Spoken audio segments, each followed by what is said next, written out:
Welcome to Truth and Transcendence. I'm Catherine Llewellyn, and you can find all our episodes on truthandtranscendence.com. Today, I'd like to talk about conscious incompetence. You're probably familiar with the model, which has 4 layers to it. The bottom one is unconscious incompetence, which is where we're rubbish at something and we don't realize it. The next one up is conscious incompetence, where we're rubbish at it, but we know we are. The next one is conscious competence, which is when we become good at it and we're very aware of the fact. And the top one is unconscious competence, which is where it's so natural to us that we're competent, we don't even think about it or realize it anymore, because we're not conscious of it.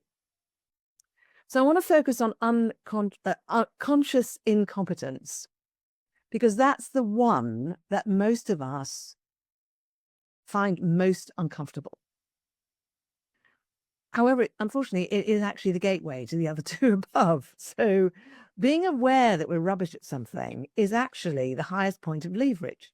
It's the point where change is happening, significant change.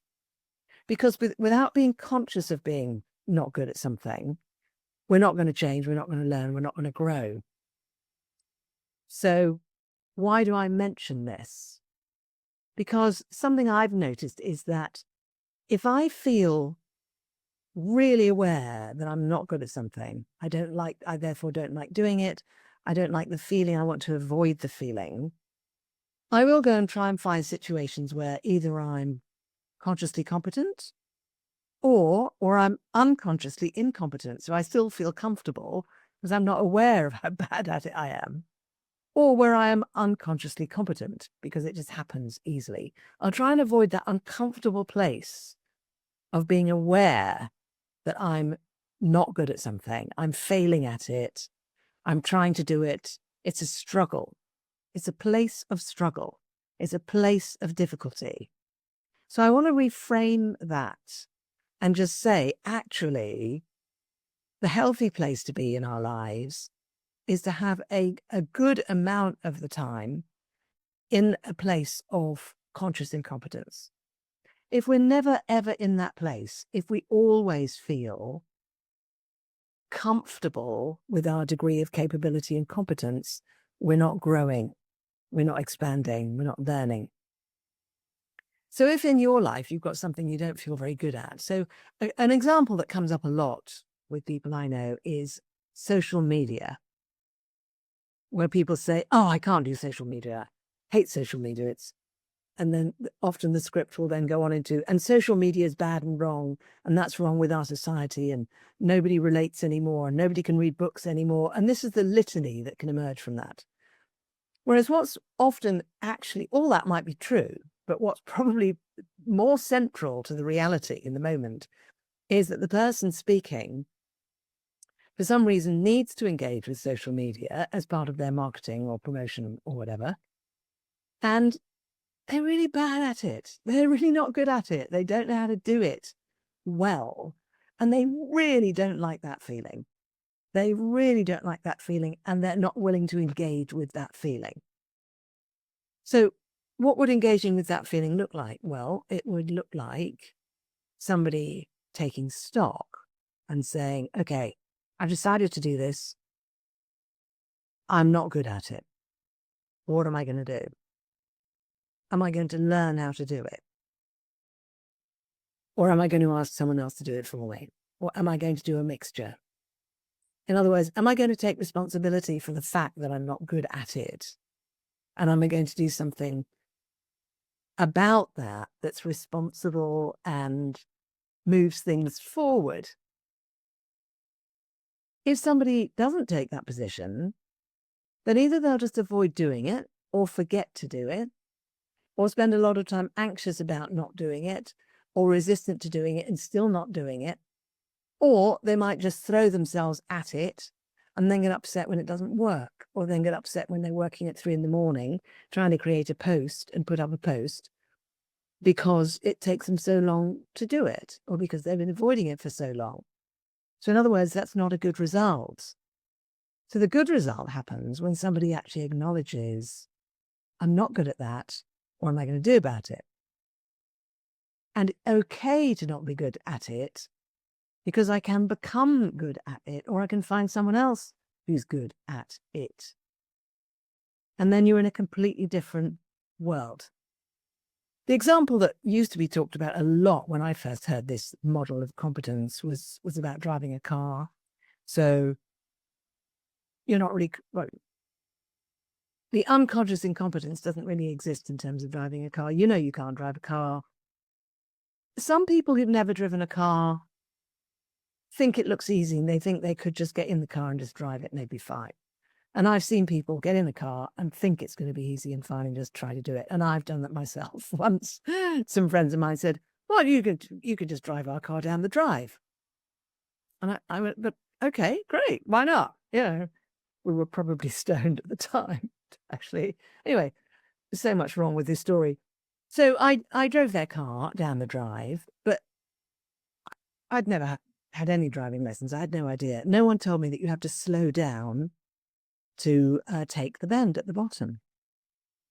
So the car just carried on through the fence and through the wall of someone's garage, not even my garage, through the side wall of someone's garage. Unbelievable situation. And I became very aware then that I was not competent at driving a car. I became conscious of my incompetence at that point. Now, you might think, oh, how stupid were you, Catherine, to think you could drive a car with no lessons? I think that makes my point. I was unconscious of how incompetent I was. And I then started learning to drive. And in most of those lessons, all I was aware of was how incompetent I was, how bad at it I was. And then eventually I reached the point where I was competent enough to actually pass the test.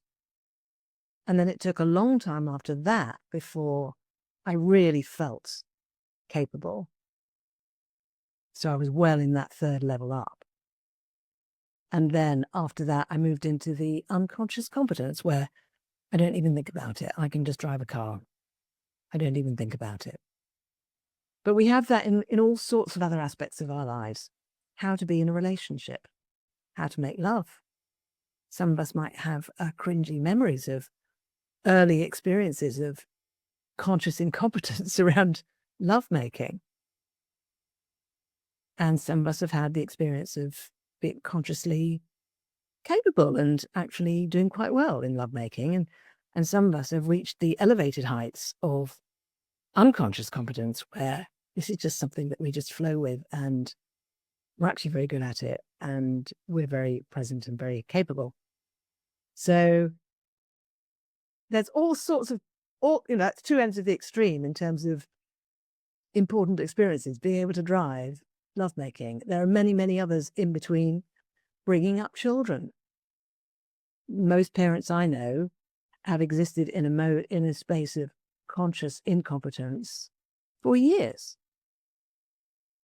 And actually, with parenting, a lot of people actually become really quite competent, but still think they're not competent. So there can be a bit of a time lag in terms of catching up with ourselves. So if you, in your life, never, ever find yourself in that difficult struggle of, I'm not good at this and I don't like it, then I would suggest maybe push out the envelope a bit.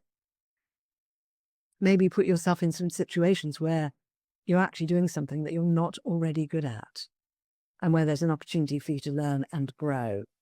Or maybe you can layer up some of the things you're already good at and add extra nuance to those, stretch it a little bit so that you actually become more capable and stronger. Because what happens then is your essential capacity as a human to learn and grow is expanded. It's not just the thing you're learning, it's the actual process and dynamic and energy of learning that's also being expanded. Highly recommended. Personally, I've spent a large proportion of my life in conscious incompetence. And as a result, I've learnt a lot and I've experienced a lot. And I'm also a lot less concerned by feeling incapable now. Sometimes I still am, but a lot less concerned than I otherwise would have been, because I understand and recognize I fully metabolized the fact that it is part of growth and learning. So conscious incompetence, learn to love it. Thank you for watching and listening. I really appreciate it when you tell your friends about the show, because the show really does grow through personal recommendation. And a lot of people do get value from it. So do tell your friends about it. I look forward to seeing you next week.